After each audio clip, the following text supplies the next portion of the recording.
Scène d'ouverture. Image d'un village isolé. Effet de brouillard, son nocturne. Narrateur, vous.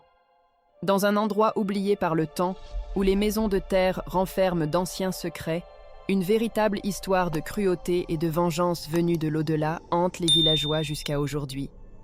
Contexte. Brève description du village. Isolé, aux coutumes anciennes, où la peur et le respect empêchent les gens de s'impliquer dans les problèmes des autres. Présentation des personnages principaux avec photos ou illustrations. Ce Manuel, le vieux Manet. Âgé, grabataire. Il vit dans une maison en terre. Tonneau, fils de Monsieur Manuel. Alcoolique, agressif, paresseux et craint. Accroche. Mais ce qui s'est passé après la mort de ce Manuel a fait douter même les plus sceptiques. Était-ce de la culpabilité, de la folie ou quelque chose de bien pire? 2. La vie et les souffrances de Monsieur Manuel, 6-7 minutes. Flashback. La relation père-fils avant l'accident. Tonneau était déjà violent avant que son père ne devienne handicapé. Des disputes fréquentes, notamment à propos de l'argent et de la boisson. L'accident. Description de ce qui l'a rendu invalide, chute, maladie négligée. Dès lors, Monsieur Manuel est devenu totalement dépendant de Tonneau. La routine de l'horreur Tonneau attachait son père au lit, ne lui donnait ni à manger ni à boire. Donna Maria l'a un jour trouvé sale et affamé. Fait marquant, à une occasion, Monsieur Manuel a passé 3 jours sans eau. Les voisins ont entendu des gémissements, mais personne n'a agi. 3. La mort et l'enterrement maudit. 5-6 humains. Dernier jour, Manuel agonise, tandis que Tonneau ignore ses cris. L'enterrement, Tonneau a enterré son père dans une fosse peu profonde derrière la maison. Pas de cérémonie, pas de prêtre, pas de cercueil. Détail sinistre. On dit que lorsque le corps a été recouvert, un vent glacial a traversé l'air. Mais Tonneau s'est contenté de rire et d'aller boire. 4. Le début de la vengeance. 8, 9, mi. Première nuit. Pendant la veillée improvisée, Tonneau a beaucoup bu.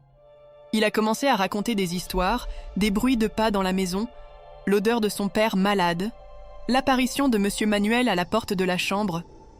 Le récit de Madame Maria. Il est venu ici, ivre, en disant que le vieil homme se tenait dans la chambre.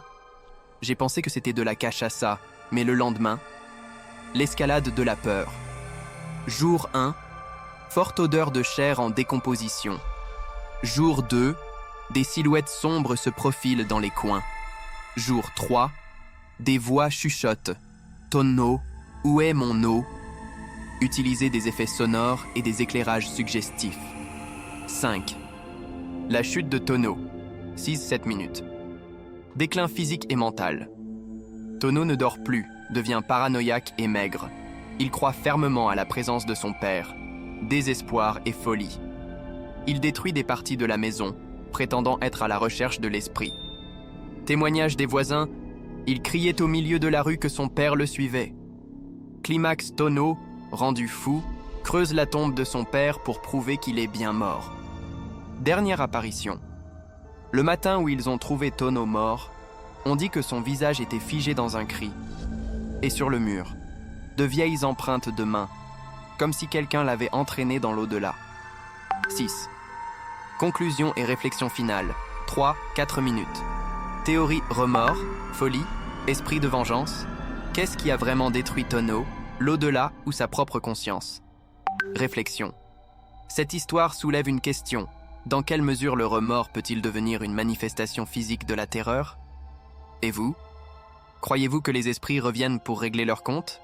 Commentez ici. 7. Clôture et appel à l'action. 3-4 Manris, image du site abandonné, bruit de corbeaux, ambiance sombre. Narrateur, ton urgent. Ainsi, dans ce village oublié, Tonneau a payé le prix de chaque coup, de chaque jour de faim, de chaque goutte de souffrance qu'il a causée à son propre père. Mais la question demeure, était-ce juste de la folie ou la justice de l'autre côté? Pause. La musique s'arrête. Alors, croyez-vous que les morts peuvent revenir pour régler leur compte? Ou bien la culpabilité est-elle capable de détruire un esprit jusqu'à ce qu'il crée ses propres démons? Commentaire. Call to action. CTA. Si vous êtes arrivé jusqu'ici, vous savez déjà que cette chaîne présente de vraies histoires qui vont au-delà de ce que l'œil peut voir. Alors, n'allez-vous pas aimer et vous abonner? Cela nous aide à grandir et à vous apporter plus d'horreur, de mystères et d'histoires qui vous laisseront sans sommeil. Écran final avec effet Like It, Leave your like and subscribe. Effet de clic.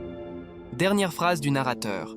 N'oubliez pas, le mal que nous faisons dans la vie ne reste pas impuni, même après la mort. Jusqu'à la prochaine vidéo, si vous en avez le courage. Dernière image, maison abandonnée, silhouette à la fenêtre, écran noir, bruit d'une porte qui claque, traduit avec DeepL.com, version gratuite.